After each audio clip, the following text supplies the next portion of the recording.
ఈ బంగారం మంచిదా కాదా, ఈ వజ్రం మంచిదా కాదా, సరిగ్గా బంగారం పని చేసే వాళ్ళు ఆ వృత్తిలో ఉండే వారికి బాగా తెలుస్తుందట బయట మనకన్నా కూడా. అలాగే ఈ వ్యక్తి మంచివాడా కాదా, వ్యక్తిత్వం మంచిదా కాదా అని తెలుసుకోవడానికి సరైన వ్యక్తిత్వం ఉన్నవాడే ఎంచుకోగలుగుతాడు అటువంటి వజ్రాలు లాంటి మనుషుల్ని.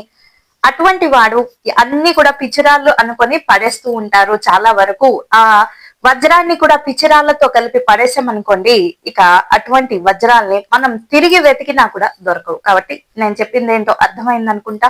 వ్యక్తిత్వం గల వ్యక్తులు ఎక్కడైనా మీకు తటస్థపడితే ఎప్పుడు కూడా వదులుకోకండి. వారు పిచ్చిరాళ్ళు అనుకొని ఆ రాళ్లతోటి కలిపేయకండి.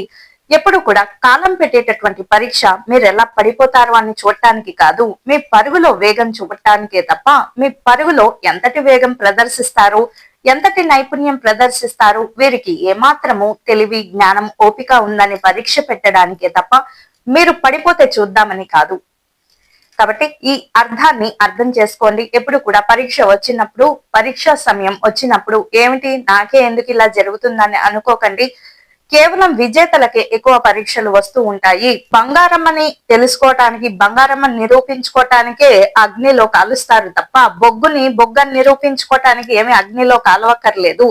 బొగ్గుకు పెద్ద పరీక్ష ఏం అవసరం లేదు. అంటే అనవసరమైనటువంటి మనుషులకు ఏం పరీక్షలు ఉండవు. బంగారం లాంటి మనుషులకే, అటువంటి వ్యక్తిత్వం ఉన్న వారికి ఎక్కువ పరీక్షలు వస్తూ ఉంటాయి. మరి బంగారము ఈ అగ్నిలో కాలి కాలి ఒక చక్కటి ఆభరణంగా తయారవ్వాలి కదా. అంటే అంతటి గొప్ప వ్యక్తిత్వం ఉన్న వ్యక్తిగా తయారవ్వాలంటే అన్ని పరీక్షలు ఎదుర్కోవాలి. అంతేకాని బొగ్గుకు పరీక్ష ఎందుకు?